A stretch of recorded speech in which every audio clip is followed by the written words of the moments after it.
وَلَقَدْ يَسَّرْنَا الْقُرْآنَ لِلذِّكْرِ فَهَلْ مِن مُّدَّكِرٍ۔ اور ہم نے قرآن کو سمجھنے کے لیے آسان کر دیا، تو کوئی ہے جو سوچے سمجھے۔ صوت القرآن، قرآن کی آواز۔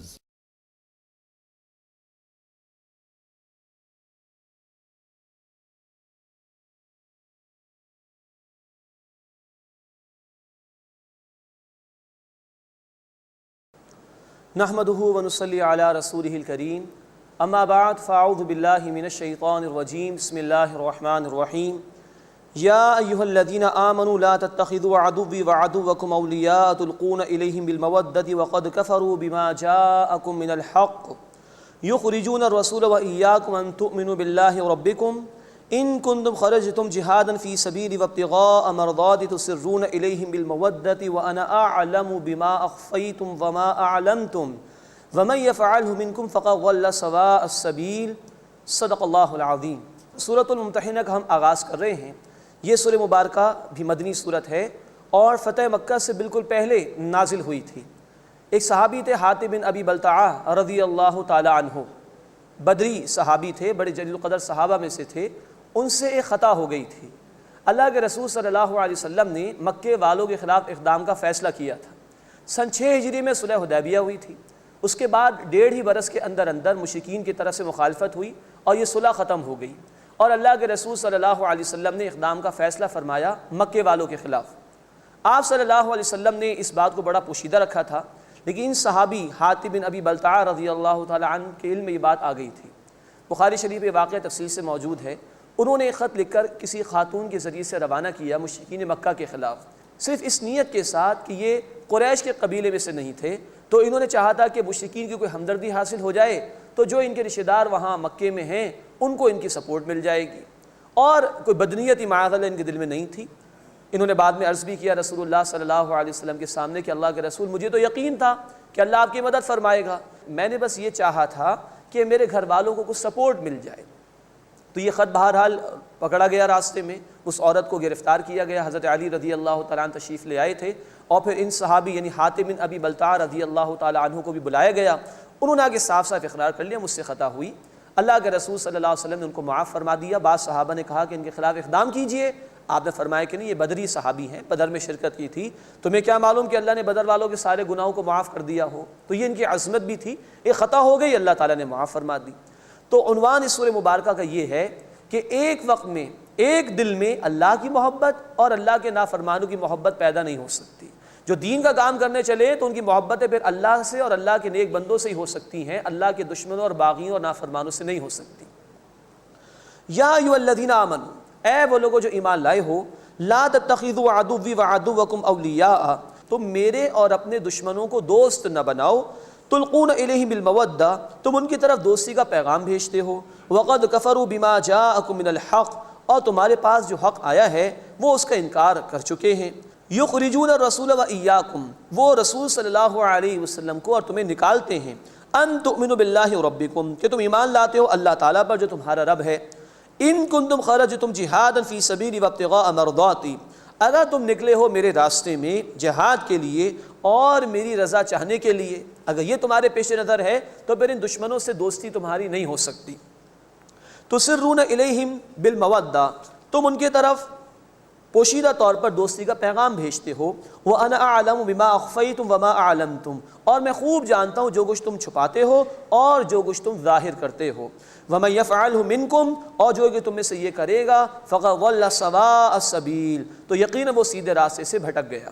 إِن يَثْقَفُوكُمْ يَكُونُ لَكُمْ أَعْدَاءً، اگر وہ تمہیں پائیں یعنی تم پر انہیں دسترس مل جائے تو وہ تمہارے دشمن ہو جائیں، وَيَبْسُطُوا إِلَيْكُمْ أَيْدِيَهُمْ وَأَلْسِنَتَهُمْ بِالسُّوءِ، اور تم پر کھولیں برائی کے ساتھ اپنے ہاتھ اور اپنی زبانیں، تاکہ تمہارے خلاف دست درازیاں کریں یہ لوگ، وَوَدُّوا لَوْ تَكْفُرُونَ، اور وہ چاہتے ہیں کہ کاش تم کافر ہو جاؤ، لَن تَنفَعَكُمْ أَرْحَامُكُمْ وَلَا أَوْلَادُكُمْ يَوْمَ الْقِيَامَةِ، تمہیں ہرگز نفع نہیں دیں گے تمہارے رشتہ دار اور نہ تمہاری اولادیں قیامت کے دن۔ ابھی اللہ کی شان بے نیازی ہے، مال اور اولاد یا گھر والوں کی فکر ہے یہ اللہ کے مقابلے میں تمہیں نہیں بچا سکیں گے، تو ان کے مقابلے میں اللہ کو اور اس کے دین کو ترجیح دو۔ یفصل بینکم، اللہ تمہارے درمیان فیصلہ فرمائے گا، واللہ بما تعملون بصیر، اور جو کچھ تم کرتے ہو اللہ اسے خوب دیکھتا ہے۔ اب اس بات کو واضح کرنے کے لیے کہ اللہ کے ماننے والے اور اس کے دین کے لیے محنت کرنے والے، ان کی دوستیاں اللہ کے دشمنوں سے نہیں ہو سکتی، ابراہیم علیہ السلام کے واقعے کو بیان کیا جا رہا ہے۔ قد کانت لکم اسوۃ حسنۃ فی ابراہیم والذین معہ، بے شک تمہارے لیے ابراہیم علیہ السلام میں بہترین اسوہ موجود ہے، اور وہ کہ جو ان کے ساتھ تھے، یعنی ان کے نقش قدم پر تمہیں بھی چلنا چاہیے ایمان کے تقاضوں کے تحت۔ اذ قالوا لقومہم انا براء منکم ومما تعبدون من دون اللہ، جب انہوں نے اپنی قوم سے کہا کہ بے شک ہم تم سے بیزار ہیں اور ان سے جن کی تم اللہ کے سوا عبادت کرتے ہو، کفرنا بکم، ہم نے تمہارا انکار کیا ہے، وبدا بیننا وبینکم العداوۃ والبغضاء ابدا، اور ظاہر ہو گئی ہمارے اور تمہارے درمیان عداوت اور دشمنی ہمیشہ کے لیے، حتی تؤمنوا باللہ وحدہ، یہاں تک کہ تم اللہ واحد پر ایمان لے آؤ۔ یہی دو قومی نظریہ ہے ہمارا دنیا کی دیگر اقوام سے، مسئلہ یہی ہے کہ ہم ایک اللہ کو ماننے والے، اس کی کتاب کو ماننے والے، اس کے رسول صلی اللہ علیہ وسلم کو ماننے، اس کے دین کے ماننے والے ہیں، ہم ایک جماعت ہیں۔ اللہ ہمیں ایک ہونے کی توفیق عطا فرمائے، اور جو اس کا انکار کرے اس کا ہم سے کوئی تعلق نہیں جب تک کہ وہ اللہ وحدہ لا شریک پر ایمان نہ لے آئے۔ حتی تؤمنوا باللہ وحدہ، یہاں تک کہ تم اللہ واحد پر ایمان لے آؤ۔ الا قول ابراہیم لابی، مگر ابراہیم علیہ السلام کا اپنے والد سے کہنا، لاستغفرن لک وما املک لک من اللہ من شیء، کہ میں ضرور مغفرت مانگوں گا آپ کے لیے، اور اللہ کے مقابلے میں آپ کے لیے کچھ بھی اختیار نہیں رکھتا۔ اول انہوں نے دعا کی تھی، لیکن سورہ التوبہ آیت نمبر 114 میں تفصیل آ چکی ہے، جب باپ شرک پر ہی اڑا رہا تو اس کے لیے ابراہیم علیہ السلام نے استغفار کرنا ترک کر دیا تھا۔ اب ان کی بہترین دعا کا ذکر آ رہا ہے، ربنا علیک توکلنا، اے ہمارے رب ہم نے تجھی پر بھروسہ کیا، وَإِلَيْكَ أَنَبْنَا، اور ہم نے تیری طرف رجوع کیا، وَإِلَيْكَ الْمَصِيرُ، اور تیری طرف لوٹنا ہے۔ ربنا، اے ہمارے رب، لا تجعلنا فتنة للذین کفروا، ہمیں کافروں کے لیے تختہ مشق نہ بنا، واغفر لنا ربنا، اور اے ہمارے رب ہمیں بخش دے، یعنی کافر کہیں ہم پر غالب نہ آ جائیں تو ہم دین سے کہیں نہ ہٹ جائیں، یا یہ اگر غالب آ جائیں ان کو طاقت مل جائے تو یہ اپنے آپ کو حق پر سمجھنا شروع نہ کر دیں۔ اے اللہ ایسا معاملہ نہ فرما، انک انت العزیز الحکیم، بے شک اے اللہ تو غالب ہے، حکمت والا ہے۔ لقد کان لکم فیہم اسوۃ حسنہ، یقیناً تمہارے لیے ان میں بہترین نمونہ موجود ہے، یعنی ابراہیم علیہ السلام اور اہل ایمان۔ لمن کان یرجو اللہ والیوم الآخر، جو امید رکھتا ہو اللہ کی اور آخرت کی، یعنی اللہ سے ملاقات اور آخرت کی پیشی کی امید رکھتا ہو۔ وَمَن يَتَوَلَّ فَإِنَّ اللَّهَ هُوَ الْغَنِيُّ الْحَمِيدُ، اور جو روگردانی کرے پھر جائے اللہ کی اطاعت سے، آخرت کو فراموش کر دے، تو بے شک اللہ تعالیٰ بے نیاز ہے، آپ سے آپ حمید ہے، تمام تعریفیں اس کی ہو رہی ہیں۔ اس کے بعد اب دوسرا رکوع ہے سورہ مبارکہ کا۔ اللہ کا وعدہ بیان ہوا کہ اللہ ان رشتہ داروں سے تمہیں ملا دے گا جو اب تک ایمان نہیں لائے تھے، مکہ فتح ہوگا اور یہ تمام لوگ اسلام لے آئیں گے۔ مزید یہ کہ کفار کے بارے میں کچھ ہدایات عطا کی گئی ہیں، اور کچھ عورتوں کا معاملہ اس سورہ مبارکہ کی اس رکوع میں بیان کیا گیا ہے جو ہجرت کر کے مدینہ آ گئی تھیں، ان کے مسئلے کو بھی بیان کیا گیا ہے۔ عسى الله ان يجعل بينكم وبين الذين عاديتم منهم مودة، قریب ہے کہ اللہ تعالیٰ تمہارے درمیان اور ان لوگوں کے درمیان دوستی پیدا فرما دے جن سے تم عداوت رکھتے ہو۔ واللہ قدیر، اللہ قدرت رکھنے والا ہے۔ واللہ غفور الرحیم، اور اللہ بہت بخشنے والا مسلسل رحم فرمانے والا ہے۔ یعنی ابھی امتحان ہوگا، مکے والوں کے خلاف تمہیں اقدام کرنا ہے، لیکن اللہ چاہے تو تمہارے ان کے درمیان محبت پیدا کر سکتا ہے۔ چنانچہ اقدام کیا مسلمانوں نے ان کے خلاف سن 8 ہجری میں، لیکن سارے عرب کے لوگ مسلمان ہو گئے اور یہ سارے رشتہ دار اسلام میں داخل ہو گئے۔ تو یہ ہے اللہ تعالیٰ کا معاملہ، آزماتا ہے وہ بندے کو، لیکن اس کے بعد اس کی چاہت کے مطابق بھی اس کو عطا فرما دیتا ہے۔ یہی صحابہ اب تک رکے ہوئے تھے، بلکہ اقدام کرنے کے لیے تیار ہے مشرکین مکہ کے خلاف، انہی رشتہ داروں کو جن کے خلاف یہ گئے تھے اللہ نے اسلام قبول کرنے کی توفیق دے دی، ان سب کو اللہ تعالیٰ نے ملا دیا۔ اب بڑی اہم ہدایات آ رہی ہیں کہ مسلمان کن کفار کے ساتھ حسن سلوک کر سکتے ہیں اور کن کے خلاف نہیں کر سکتے۔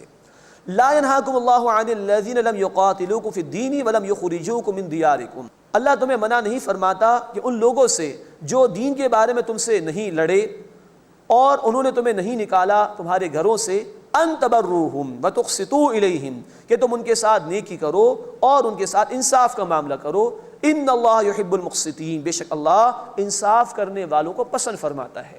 ایسے غیر مسلم جو مسلمانوں کے خلاف کوئی اقدام نہیں کرے، کوئی سازش نہیں کر رہے، ان سے حسن سلوک کیا جا سکتا ہے۔ بخاری شریف کی حدیث ہے، حضرت اسماء رضی اللہ تعالی عنہا، انہوں نے اللہ کے رسول صلی اللہ علیہ وسلم سے سوال کیا کہ میری والدہ مشرکہ ہیں، بعد میں ایمان لے آئی تھیں، کیا ان کے ساتھ بھی حسن سلوک کروں؟ آپ نے فرمایا ضرور کرو۔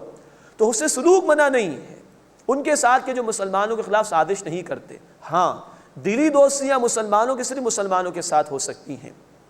اب بتایا جا رہا ہے کہ کن کے ساتھ حسن سلوک بھی نہیں۔ انما ینہاکم اللہ عن الذین قاتلوکم فی الدین، بے شک اللہ تعالیٰ تمہیں منع فرماتا ہے کہ جو لوگ تم سے دین کے بارے میں لڑیں، وَأَخْرَجُوكُم مِّن دِيَارِكُمْ، اور انہوں نے تمہیں نکالا تمہارے گھروں سے، وَظَاهَرُوا عَلَىٰ إِخْرَاجِكُمْ، اور تمہارے نکالنے والوں کی مدد کی، أَن تَوَلَّوْهُمْ، کہ تم ان کے ساتھ دوستیاں کرو۔ یہ تو ایڈوار ہے تمہارے ساتھ جو سازشیں کر رہے ہیں، ان کے ساتھ بھی وہ دوستیوں کا معاملہ، حسن سلوک کا معاملہ نہیں۔ وَمَن يَتَوَلَّهُمْ، اور جو ان سے دوستی اختیار کرے گا، فَأُولَٰئِكَ هُمُ الظَّالِمُونَ، تو وہی لوگ ظالم ہیں۔ اس کے بعد خواتین کے حوالے سے ایک مسئلہ بیان کیا جا رہا ہے۔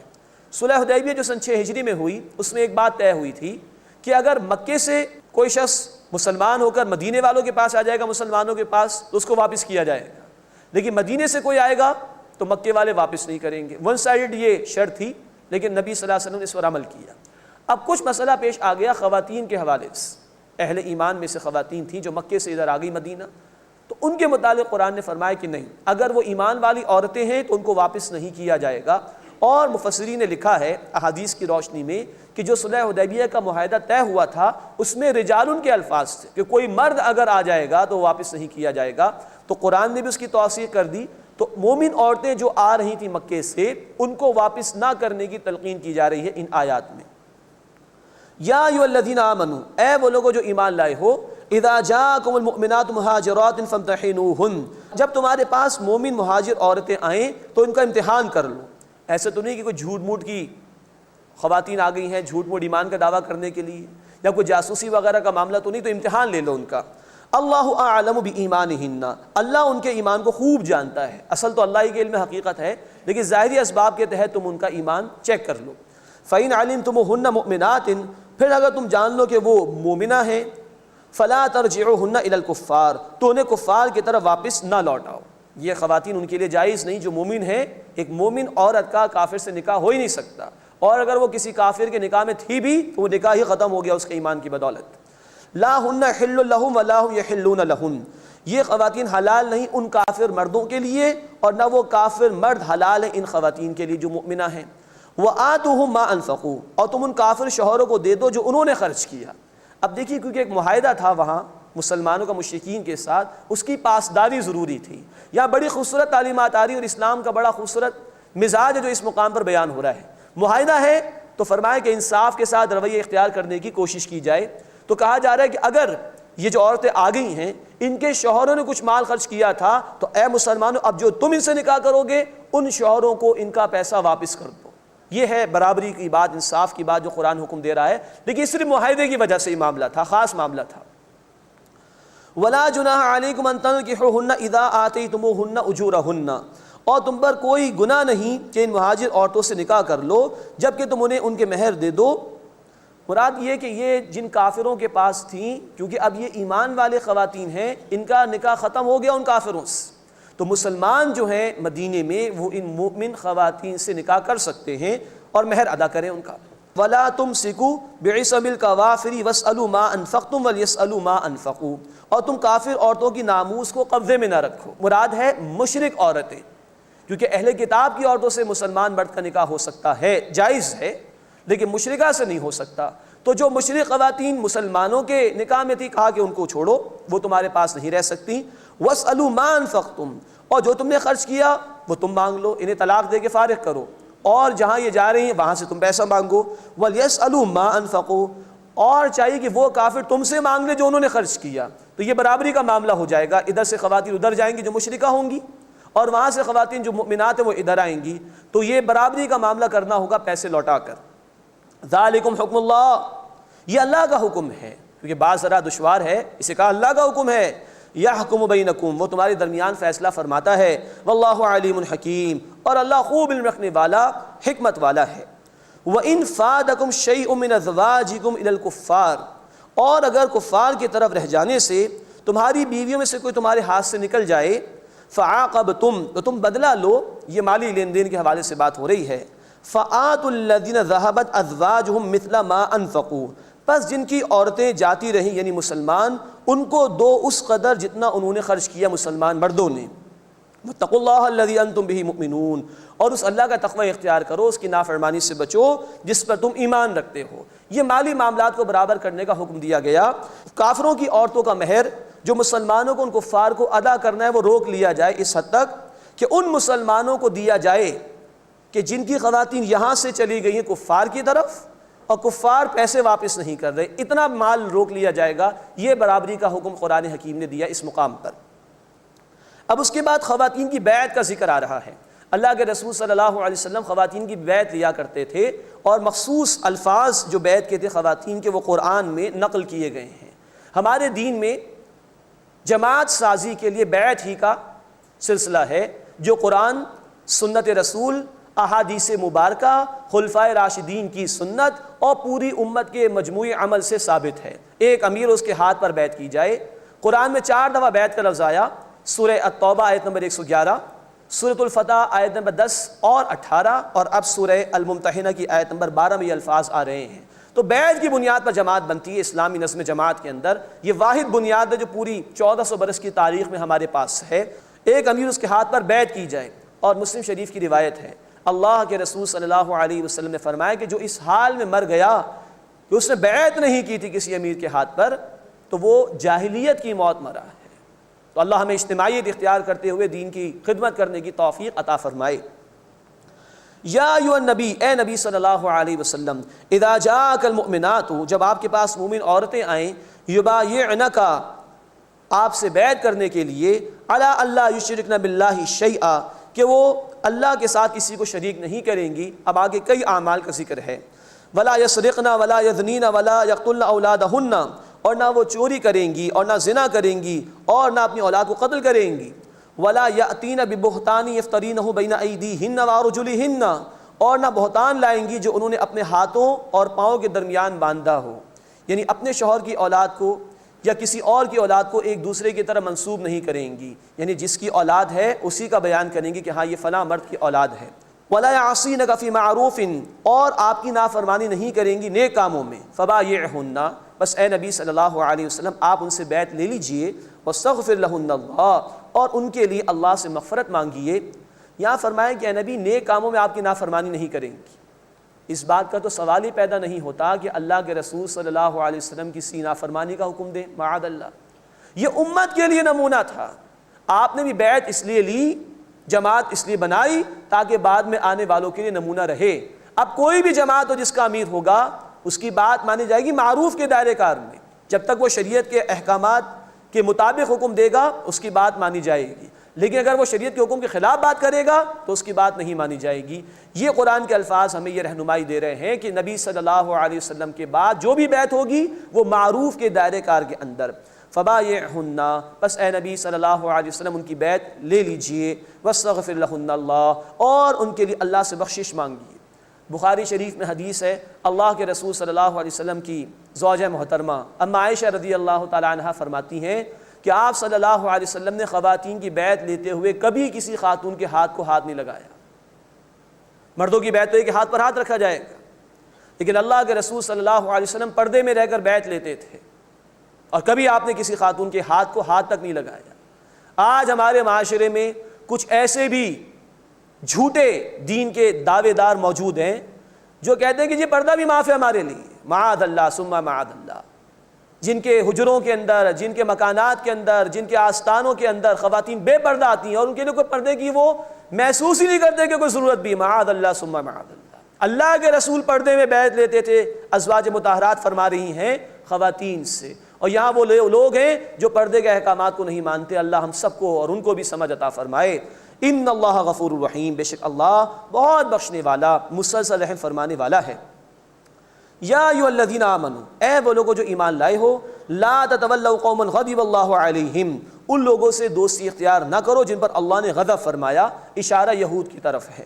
قد یئسوا من الآخرہ، وہ آخرت سے نا امید ہو چکے ہیں، کما یئس الکفار من اصحاب القبور، جیسے کافر مردوں میں سے مایوس ہو گئے ہیں، جیسے مردے پلٹ کر نہیں آئیں گے، اب ان کو بھی مایوسی ہو گئی ہے اور یہ اسی مایوسی کا شکار ہیں۔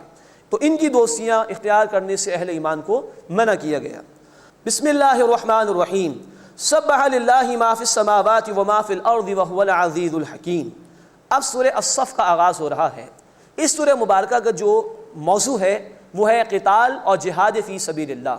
قتال کا ذکر آئے گا انشاءاللہ آیت نمبر 4 میں، جہاد کا ذکر آئے گا انشاءاللہ آیت نمبر 11 میں، اور آیت نمبر 9 میں ہم پڑھیں گے کہ اللہ کے رسول صلی اللہ علیہ وسلم کا مشن یہ تھا کہ دین حق کو غالب فرما دیا جائے۔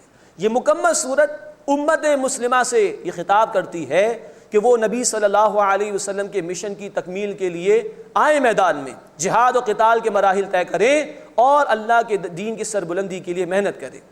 اس سورہ مبارکہ کی پہلی 4 آیات میں اللہ تعالیٰ نے ترہیب کا، ڈراوے کا، وارننگ کا انداز اختیار کیا ہے، اور 4 آیات میں اللہ تعالیٰ نے اہل ایمان کو جھنجھوڑا ہے دین کے تقاضوں کی ادائیگی کے لیے۔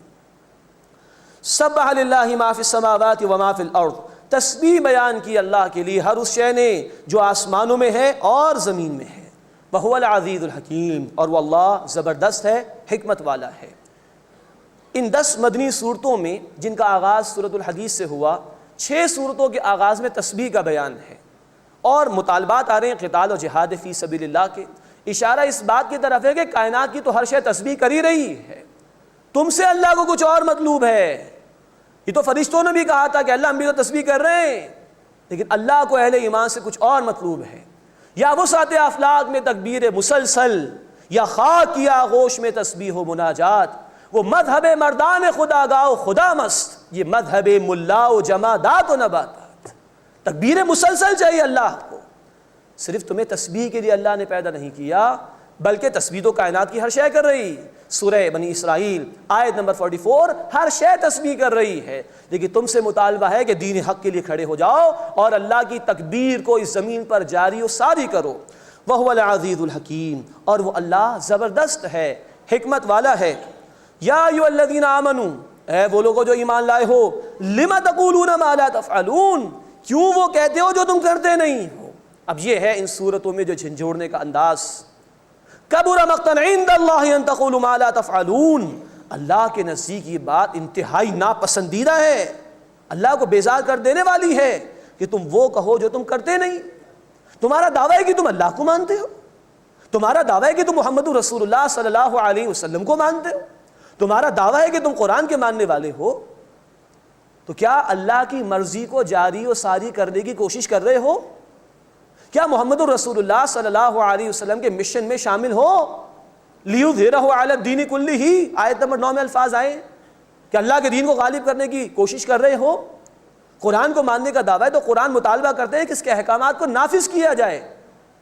یہ ہے ان صورتوں میں جو اللہ کی طرف سے سختی اختیار کی گئی، اور آج کے مسلمانوں کے لیے یہ صورتیں اہم ترین ہیں، اس سے کہ آج امت مسلمہ بھی مجموعی اعتبار سے بے عملی کا شکار ہے۔ دعوے بہت، لیکن عمل ندارت، عمل غائب ہے بالکل۔ کیوں وہ بات کہتے ہو جو تم کرتے نہیں ہو؟ اگر اللہ سے محبت ہے تو پھر اللہ کا دین مغلوب ہے، کھڑے ہو جاؤ۔ اگر اللہ کے رسول صلی اللہ علیہ وسلم سے محبت ہے تو ان کی تو جان لگ رہی ہے، ان کا تو پورا وجود اس دین حق کی جد و جہد میں لگ رہا ہے، تم کیوں بیٹھے ہوئے ہو؟ اللہ ہمیں توفیق عطا فرمائے، ہم آگے بڑھیں، ہم صرف دعوے نہ کریں ایمان کے، بلکہ اللہ ہمیں ایمان کا ثبوت پیش کرنے کی توفیق عطا فرمائے۔ کبر مقتا عند اللہ ان تقولوا ما لا تفعلون، یہ بات اللہ تعالیٰ کے نزدیک انتہائی بیزار کرنے والی ہے، انتہائی ناپسندیدہ ہے کہ تم وہ کہو جو تم کرتے نہیں ہو۔ دعوے جھوٹے نہ کرو، سچے ایمان والے بنو اور عمل کرو اللہ کے دین کے لیے، اور محمد کریم صلی اللہ علیہ وسلم کے مشن میں شامل ہو جاؤ۔ ان اللہ یحب الذین یقاتلون فی سبیلہ صفا کأنہم بنیان مرصوص، بے شک اللہ تعالیٰ ان لوگوں سے محبت فرماتا ہے جو اس کے راستے میں صفیں باندھ کر جنگ کرتے ہیں، گویا وہ ایک سیسا پلائی ہوئی عمارت کی طرح مضبوط ہیں۔ یہ اللہ کے محبوب بندے ہیں۔ اللہ کے نیک بندوں کا ذکر ہم نے پہلے بھی پڑھا، سورہ آل عمران آیت نمبر 146۔ کتنے ہی اللہ والے ایسے ہو گزرے ہیں جنہوں نے انبیاء کے ساتھ مل کر قتال کیا۔ ہمارے دین میں نیکی اور اخلاق کا نقطہ عروج یہ ہے کہ اللہ کے دین کی سربلندی کے لیے قتال تک کے مراحل کو طے کیا جائے، تاکہ زمین پر اللہ کا حکم نافذ ہو تو انسانیت کو ظلم سے نجات مل سکے۔ ایسے قتال کرنے والوں سے اللہ محبت فرماتا ہے جو مل جل کر کرتے ہیں۔ اشارہ ہے کہ دین کا یہ کام اکیلے اکیلے نہیں ہو سکتا، یہ جد و جہد اجتماعی طور پر کرنی ہوگی۔ اللہ ہمیں اس کی توفیق عطا فرمائے، اور اللہ ہمیں محنت کرنے کی بھی توفیق عطا فرمائے کہ ہماری جان اس کے راستے میں کام آئے۔ ہم تمنا تو کریں، پھر محنت بھی تو کریں، ورنہ اللہ کے حبیب صلی اللہ علیہ وسلم نے فرمایا، مسلم شریف کی روایت ہے، جس کی موت آ گئی اس حال میں کہ نہ تو اس نے کسی غزوہ میں شرکت کی، نہ اس کے دل میں شہادت کی تمنا تھی، تو وہ اس حال میں اگر مرا تو نفاق پر مرا وہ شخص۔ یہ ہے انقلابی آیات قرآن حکیم کی۔ ہم پورا قرآن پڑھتے ہوئے آ رہے ہیں، الحمدللہ الحمدللہ۔ اللہ ہمیں جذبہ عطا فرمائے اور اپنے دین کے لیے محنت کرنے کی توفیق عطا فرمائے۔ یقاتلون فی سبیلہ، وہ قتال کرتے ہیں اللہ کے راستے میں۔ ہاں، قتال رسول اللہ صلی اللہ علیہ وسلم کی زندگی میں بھی ہوا، لیکن ظہور نبوت کے 15 برس کے بعد تقریباً 13 برس مکے کے کوئی قتال نہیں ہوا، تیاری ہو رہی تھی۔ سن 2 ہجری میں جا کے تلوار سے ٹکرائی غزوہ بدر کے موقع پر، لیکن ہوا ہے قتال۔ کوئی شخص اگر قتال کا انکار کرتا ہے وہ اللہ کی ان آیات کا انکار کرتا ہے۔ یہ کہا جائے گا کہ کب فیزیبل ہے، کب تیاری ہو جائے تو قتال کیا جائے، it is okay, no problem, لیکن یہ کہنا کہ قتال ہے ہی نہیں ہمارے دین میں، یہ سراسر قرآن کے انکار کرنے والی بات ہے۔ اب 4 آیات آ رہی ہیں جس میں سابقہ امت یعنی بنی اسرائیل کے حوالے سے گفتگو ہے، ان کے 3 ادوار کو ہمارے لیے بطور عبرت کے پیش کیا گیا ہے۔ وَإِذْ قَالَ مُوسَىٰ لِقَوْمِهِ، اور یاد کرو جب موسیٰ علیہ السلام نے اپنی قوم سے کہا، یا قومی، اے میری قوم، لِمَ تُؤْذُونَنِي وَقَدْ تَعْلَمُونَ أَنِّي رَسُولُ اللَّهِ إِلَيْكُمْ، کہ تم کیوں مجھے ایذا پہنچاتے ہو، کیوں تکلیف دیتے ہو، جبکہ تم جان چکے ہو کہ میں تمہاری طرف اللہ کا رسول ہوں۔ اجتماعی جد و جہد کے حوالے سے اس قوم نے موسیٰ علیہ السلام کو جو تکلیف دی تھی اس کا ذکر آیا ہے سورۃ المائدہ آیت نمبر 24 میں۔ جب قتال کے مرحلے آئے تو قوم نے صاف کہہ دیا، فَاذْهَبْ أَنْتَ وَرَبُّكَ فَقَاتِلَا إِنَّا هَاهُنَا قَاعِدُونَ، موسیٰ آپ جائیے، آپ کا رب جائیے، قتال کیجیے، ہم تو یہی بیٹھ رہے ہیں۔ اب ہمیں کہا جا رہا ہے کہ تم ان جیسے نہ ہو جانا۔ فَلَمَّا زَاغُوا أَزَاغَ اللَّهُ قُلُوبَهُمْ، جب انہوں نے ٹیڑھ اختیار کی تو اللہ نے ان کو دلوں کو ٹیڑھا کر دیا۔ یہ جملہ اللہ کے قانون ہدایت کے حوالے سے بڑا اہم ہے۔ ہدایت کا راستہ واضح ہے، سورہ الدہر آیت نمبر 3 میں تفصیل موجود ہے۔ اب جو ہدایت کی طرف چلنا چاہے گا تو سورہ الشورى آیت نمبر 13 میں کہا گیا اللہ اس کو ہدایت دے دے گا، اور یہاں کہا گیا کہ جو خود ٹیڑھا ہوگا اللہ اس کو ٹیڑھا فرما دیں گے، گمراہ فرما دیں گے۔ سارا اختیار بندے کا ہے، وہ جس طرف جانا چاہے گا اسی راستے کی توفیق ملے گی۔ واللہ لا یہدی القوم الفاسقین، اور اللہ تعالیٰ فاسقین کی قوم کو ہدایت نہیں دیا کرتا۔ اس کے بعد بنی اسرائیل کا دوسرا دور ذکر کیا جا رہا ہے جب عیسیٰ علیہ السلام تشریف لائے۔ وَإِذْ قَالَ عِيسَى ابْنُ مَرْيَمَ يَا بَنِي إِسْرَائِيلَ إِنِّي رَسُولُ اللَّهِ إِلَيْكُمْ، اور یاد کرو جب عیسیٰ ابن مریم علیہ السلام وسلام علیہا نے کہا، اے بنی اسرائیل، بے شک میں تمہاری طرف اللہ کا رسول ہوں، مصدقا لما بین یدی من التوراۃ، اس کی تصدیق کرنے والا ہوں جو مجھ سے پہلے تورات آئی، ومبشرا برسول یأتی من بعد اسمہ احمد، اور ایک رسول کی خوشخبری دینے والا ہوں جو میرے بعد آئے گا۔ یہ اشارہ ہے قرآن حکیم کا اس بات کی طرف کہ گزشتہ کتابوں میں حضرت نبی کریم صلی اللہ علیہ وسلم کے آنے کی بشارات موجود تھیں، یہاں تک کہ لفظ احمد قرآن نے استعمال کیا، دی موسٹ ایڈمائربل، جس کی سب سے زیادہ تعریف کی جائے۔ چنانچہ gospel of Barnabas chapter number 97 میں یہ الفاظ موجود ہیں کہ عیسیٰ علیہ السلام نے فرمایا کہ وہ آئے گا جس کی تعریف سب سے زیادہ کی جائے گی۔ اسی طرح عیسیٰ علیہ السلام کی بشارات gospel of Barnabas chapter number 17، chapter number 42 اور چیپٹر نمبر 82 میں موجود ہیں۔ اسی طرح سرمن آف ماؤنٹ ہے مشہور عیسیٰ علیہ السلام کا، اس میں بھی آخر رسول صلی اللہ علیہ وسلم کے آنے کی بشارات موجود ہیں۔ اسی طرح book of John chapter number 14 verse number 25 اور 26 میں، اور اسی طرح book of Matthew chapter number 1 verse number 1 سے لے کے 3 تک بشارات نبی صلی اللہ علیہ وسلم کے حوالے سے موجود ہیں۔ تو یہ بشارات دی تھی عیسیٰ علیہ السلام نے نبی صلی اللہ علیہ وسلم کے حوالے سے۔ فلما جاءہم بالبینات، پھر جب وہ یعنی عیسیٰ علیہ السلام ان کے پاس واضح نشانیوں کے ساتھ آئے، قالوا ھذا سحر مبین، تو انہوں نے کہا کہ یہ تو کھلا جادو ہے، معاذ اللہ، انکار کیا عیسیٰ علیہ السلام کا یہود نے۔ ومن اظلم ممن افترى على الله الكذب وهو يدعى الى الاسلام، اور اس سے بڑھ کر ظالم کون ہے جو اللہ پر جھوٹ باندھے جبکہ وہ اسلام کی طرف بلایا جاتا ہے۔ واللہ لا يهدي القوم الظالمین، اور اللہ ظالمین کی قوم کو ہدایت نہیں دیا کرتا۔ اس کے بعد ذکر آ رہا ہے بنی اسرائیل کے تیسرے دور کا، جب رسول اکرم صلی اللہ علیہ وسلم تشریف لا چکے تھے، اور اللہ رب العزت نے اپنے حبیب صلی اللہ علیہ وسلم کو اس لیے بھیجا کہ دین حق کو غالب اور قائم کر دیا جائے، لیکن یہود نے بجائے اس کے کہ اپنی کتابوں میں موجود بشارات کی بنا پر وہ نبی صلی اللہ علیہ وسلم کی بات کو تسلیم کرتے، ان کا انکار کیا اور دین کے مخالف ہو گئے۔ اب اس بات کا ذکر کیا جا رہا ہے کہ دور نبوی صلی اللہ علیہ وسلم میں یہود کا کردار کیا رہا۔ یریدون لیطفئوا نور اللہ بافواہہم، وہ چاہتے ہیں کہ اللہ کے نور کو اپنے منہ کی پھونکوں سے بجھا دیں۔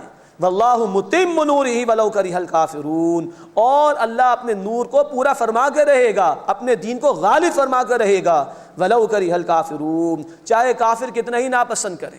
یہ اس دور کے یہودیوں کو بھی سنایا گیا جو ان کے قبائل تھے، جو نبی صلی اللہ علیہ وسلم کے خلاف سازشیں کرتے تھے، وہ تمام قبائل ان کے خلاف اقدامات ہوئے مسلمانوں کی طرف سے، اور بالآخر اللہ کا دین غالب ہوا۔ یہ قرآن کی آیت زندہ آیت ہے، اللہ کا یہ وعدہ آج بھی ہے کہ اللہ اپنے دین کا اتمام فرما کر رہے گا، اللہ اپنے دین کو مکمل فرما کر رہے گا، اس لیے کہ اس نے فرمایا هو الذی ارسل رسولہ بالہدی، وہ اللہ ہے جس نے اپنے رسول صلی اللہ علیہ وسلم کو بھیجا الہدی، دی کمپلیٹ گائیڈنس، مکمل ہدایت نامہ یعنی قرآن دے کر، ودین الحق، اور دین حق، the complete code of life, مکمل نظام زندگی دین اسلام دے کر، لیظہرہ علی الدین کلہ، تاکہ آپ صلی اللہ علیہ وسلم اس دین حق کو کل نظام زندگی پر غالب کر دیں، ولو کرہ المشرکون، چاہے مشرکین کتنا ہی ناپسند کریں۔ یہ قرآن کی ایک اور انقلابی آیت ہے جو اس وقت ہمارے سامنے ہے۔ اللہ کا یہ وعدہ 3 دفعہ قرآن میں آیا، سورہ توبہ آیت نمبر 33، سورۃ الفتح آیت نمبر 28، اور اب سورہ صف آیت نمبر 9 میں، کہ اللہ نے اپنے حبیب صلی اللہ علیہ وسلم کو بھیجا، اللہ نے انہیں قرآن عطا فرمایا، اللہ نے انہیں دین حق عطا فرمایا، تاکہ اللہ اس دین حق کو کل نظام زندگی پر غالب فرما دے۔ بالفعل اللہ کے حبیب صلی اللہ علیہ وسلم نے 23 برس جد و جہد فرمائی اور اللہ کے دین کو غالب کر کے انسانیت کے سامنے اس کا نمونہ پیش کیا، لیکن وقت فرصت ہے کہاں، کام ابھی باقی ہے، نور توحید کا اتمام ابھی باقی ہے۔ آج وہ دین جو محمد صلی اللہ علیہ وسلم غالب کر کے گئے تھے مغلوب ہے، وہ دین جو بڑی شان سے نکلا تھا وطن سے پردیس میں، وہ آج غریب الغربا ہے۔ اب اس کے لیے ہمیں محنت کرنی ہے، اللہ کا وعدہ ہے اللہ غالب فرما کر رہے گا، اور اس بات کو بھی سمجھنا چاہیے کہ نبی صلی اللہ علیہ وسلم کی رسالت یونیورسل ہے تمام انسانیت کے لیے۔ سورہ الاعراف آیت 158، سورہ سبا آیت نمبر 28، سورۃ الفرقان آیت نمبر 1، سورۃ الانبیاء آیت نمبر 107، کئی مقامات پر قرآن نے کہا آپ کی رسالت تمام انسانیت کے لیے، اور اس آیت میں قرآن نے کہا آپ کی رسالت کا مقصد یہ کہ دین غالب ہو جائے۔ تو جب تک کل سسٹم آف لائف پر، کل روئے ارضی پر اللہ کا دین غالب نہیں ہو جاتا، اس وقت تک یہ مشن جو محمد کریم صلی اللہ علیہ وسلم کو دیا گیا تو مکمل نہیں ہوگا۔ It is logical, very much logical. اور اب یہ کام ان لوگوں کو کرنا ہے جو رسول اکرم صلی اللہ علیہ وسلم کو اللہ کا آخری رسول مانتے ہیں۔ اب یہ کام ہمارے ذمے ہے، چنانچہ اگلے رکوع میں اب ہمیں دعوت دی جا رہی ہے، اب ترغیب کا انداز بھی ہے، موٹیویٹ بھی کیا گیا ہے اس دین حق کو غالب کرنے کی جد و جہد کے لیے۔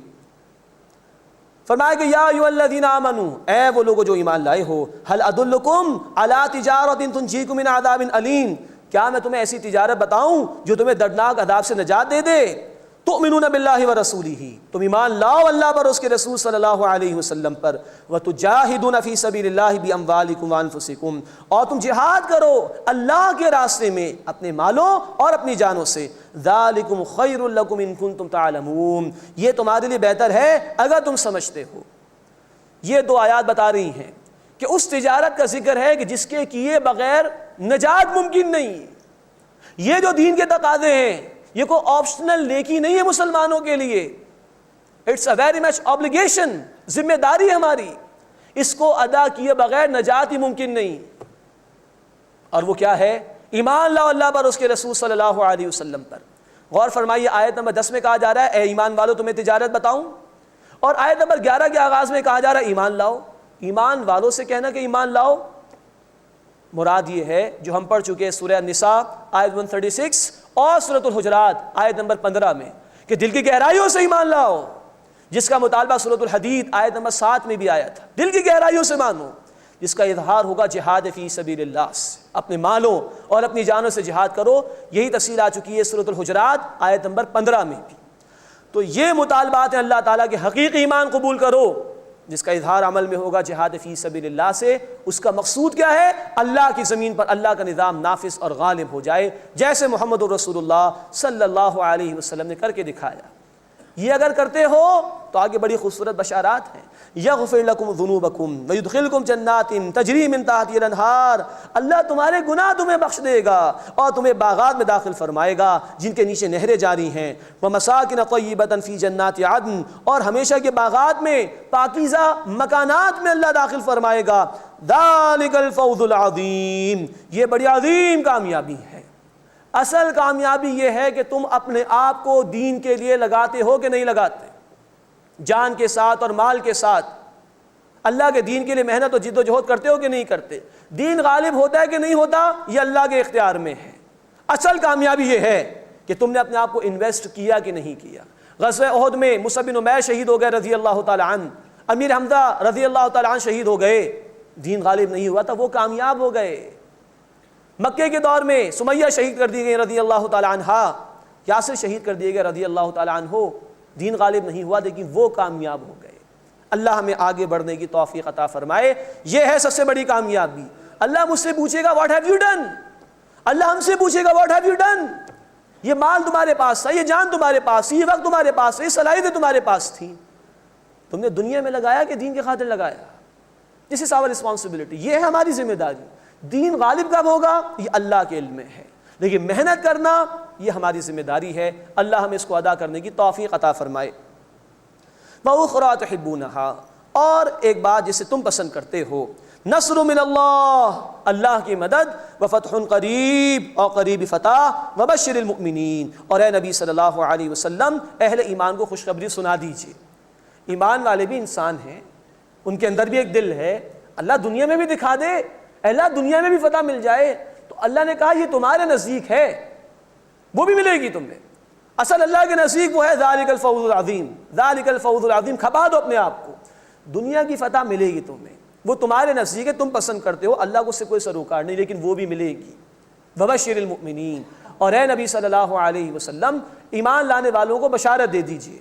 چنانچہ اللہ کے رسول صلی اللہ علیہ وسلم نے فرمایا، مسلم شریف کی روایت ہے، مجھے پوری زمین لپیٹ کر دکھا دی گئی، میں نے اس کے مشرق بھی دیکھے، اس کے مغرب بھی دیکھے، اور میری امت کا اقتدار وہاں تک پہنچے گا جہاں تک زمین مجھے لپیٹ کر دکھا دی گئی۔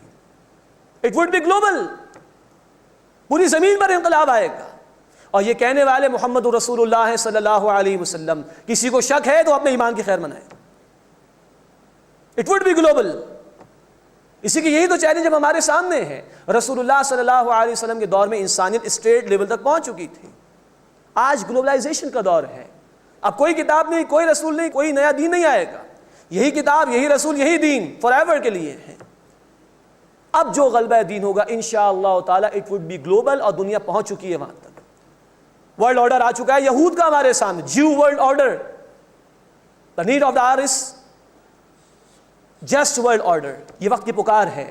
اب ایک عادلانہ نظام پوری دنیا پر آنا چاہیے، جو میرے اور آپ کے پاس ہے، انسانیت میں سے امت مسلمہ کے پاس، لیکن بدقسمتی ہماری، محرومی ہماری، ہم نے اس کو بند کر کے رکھا ہوا ہے۔ بدقسمتی کہ آج کسی ایک مسلمان ملک کے اندر ہم نہیں دکھا سکتے انسانیت کو، یہ ہے اللہ کا نظام۔ انسانیت سسک رہی ہے، تڑپ رہی ہے، حل ہمارے پاس ہے۔ اللہ ہمیں ان بشارات کو سن کر اس کے جد و جہد میں شریک ہونے کی توفیق عطا فرمائے۔ وبشر المؤمنین، اور اے نبی صلی اللہ علیہ وسلم بشارت دے دیجئے ایمان لانے والوں کو۔ یا ایھا الذین آمنوا، اے وہ لوگ جو ایمان لائے ہو، کونوا انصار اللہ، اللہ کے مددگار بن جاؤ۔ کتنا عجیب مقام ہے قرآن حکیم کا، اللہ کی مدد، اللہ تو بے نیاز ہے۔ آگے فرمایا کما قال عیسی ابن مریم للحواریین من انصاری الی اللہ، جیسے عیسیٰ ابن مریم نے کہا تھا اپنے حواریوں سے، کون ہے اللہ کی طرف میرا مددگار؟ قال الحواریون نحن انصار اللہ، تو حواریین نے کہا کہ ہم ہیں اللہ کے مددگار۔ یہ الفاظ واضح کر رہے ہیں کہ اللہ کی مدد سے مراد کیا ہے۔ عیسیٰ علیہ السلام نے فرمایا میرا مددگار کون ہے اللہ کی طرف۔ جو ان کے حواریین ساتھی تھے انہوں نے کہا ہمیں اللہ کے مددگار، تو عیسیٰ علیہ السلام کی مدد ہی اللہ کی مدد تھی، اور عیسیٰ علیہ السلام کی مدد تھی ان کے دین کے مشن میں ان کی مدد کرنا۔ یہی ذکر سورہ آل عمران آیت 52 میں بھی آیا ہے۔ آج رسول اللہ کی پکار ہے یہ ہمارے لیے، من انصاری اللہ، کون ہے میرا مددگار اللہ کی طرف۔ اس گلشن کو سجایا تھا محمد رسول اللہ صلی اللہ علیہ وسلم نے اپنا خون دے کر طائف اور احد کے میدان میں، ان کے صحابہ نے سجایا تھا، 259 صحابہ کی جانیں گئی تھی، تب یہ دین غالب ہوا تھا۔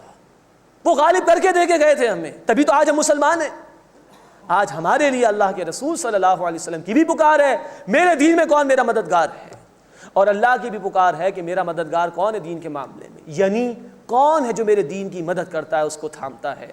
تو اللہ نے بھی ہمیں گارنٹی دی، سورہ محمد صلی اللہ علیہ وسلم آیت نمبر 7، ان تنصروا اللہ ینصرکم، اگر تم اللہ کی مدد کرو گے اللہ تمہاری مدد کرے گا۔ اور ہمیں چاہیے کیا آج ہم مغلوب ہیں دنیا کے کونے کونے کے اندر، اس لیے کہ اللہ کی مدد ہمارے شامل حال نہیں۔ آج ہمارے بھائی شہید کیے جا رہے ہیں کشمیر، فلسطین، افغانستان، عراق میں، ہماری بہنوں کی عصمت دری کی جا رہی ہے، ہم مغلوب ہیں اس لیے کہ اللہ کی مدد ہمارے پاس نہیں۔ وہ آئے گی اللہ کے دین کی محنت کے ذریعے سے۔ اللہ اس پوری امت کو یہ کام کرنے کی توفیق عطا فرمائے، ہم سب کو اپنی جان اور اپنے مالوں سے اپنے راستے میں جہاد کرنے کی، محنت کرنے کی توفیق عطا فرمائے۔ قال الحواریون نحن انصار اللہ، حواریین نے کہا کہ ہم ہیں اللہ کے مددگار۔ ہمیں سوچنا چاہیے کل اللہ کے حضور ہماری پیشی ہو تو کہ ہمیں رسوائی نہ ہو، اللہ یہ نہ پوچھ لے کہ کیا تمہارے پاس میرے دین کے لیے وقت نہیں تھا، تمہارے گھر میں کوئی برتن ٹوٹتا تھا تمہیں غصہ آ جاتا تھا، میرے احکامات ٹوٹتے تھے تمہیں کچھ تکلیف نہیں ہوتی تھی۔ اللہ کے رسول صلی اللہ علیہ وسلم سے سامنا ہو جائے اور وہ یہ پوچھ لیں کیا میرا جو مقصد زندگی تھا، جو میرا مشن تھا، تمہاری نگاہوں میں اس کی کوئی قدر و قیمت نہیں تھی؟ کیا جو کچھ تم کر رہے تھے دنیا کے لیے وہ زیادہ اہم تھا میرے دین کی جد و جہد سے؟ ہم کیا جواب دیں گے؟ ان کے طفیل تو ہم مسلمان ہوئے، ان کے ذریعے قرآن و دین ہمیں ملا، ان کی زندگی کے مقابلے میں ہماری کچھ اور ترجیحات ہوں تو کیا جواب ہم دیں گے قیامت کے دن؟ اللہ میں سوچنے کی توفیق عطا فرمائے۔ اور اللہ کے حبیب صلی اللہ علیہ وسلم نے یہ بھی کہا، بہت خوبصورت حدیث ہے، کہ کاش میری ملاقات میرے بھائیوں سے ہو جائے۔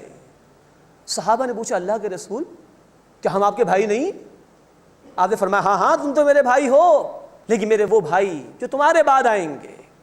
ہم لوگوں کے لیے کہا اگر ہم اس کے مستحق بننا چاہتے ہو تو، کہا میرے صحابہ تمہارے بعد آئیں گے، مجھ پر ایمان لائیں گے جیسے تم ایمان لے کر آئے، میری تصدیق کریں گے جیسے تم نے میری تصدیق کی، اور میری مدد کریں گے جیسے تم نے میری مدد کی۔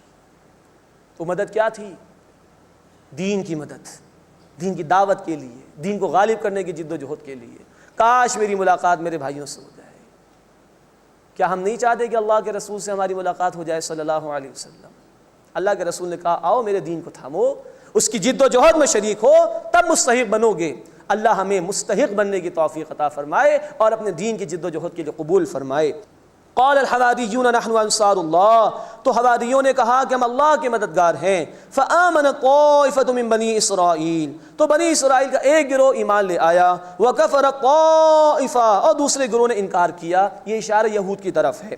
فأیدنا الذین آمنوا علی عدوہم فاصبحوا ظاہرین، تو ہم نے ایمان لانے والوں کی مدد کی ان کے دشمنوں پر، بس وہ غالب ہو گئے۔ یعنی جو عیسائی تھے، حضرت عیسیٰ علیہ السلام کو ماننے والے تھے، وہ یہود پر غالب ہوئے۔ چنانچہ ٹائٹس رومی، ایک رومی بادشاہ تھا، 70 عیسوی میں اس نے 1,33,000 یہودی قتل کی یروشلم میں۔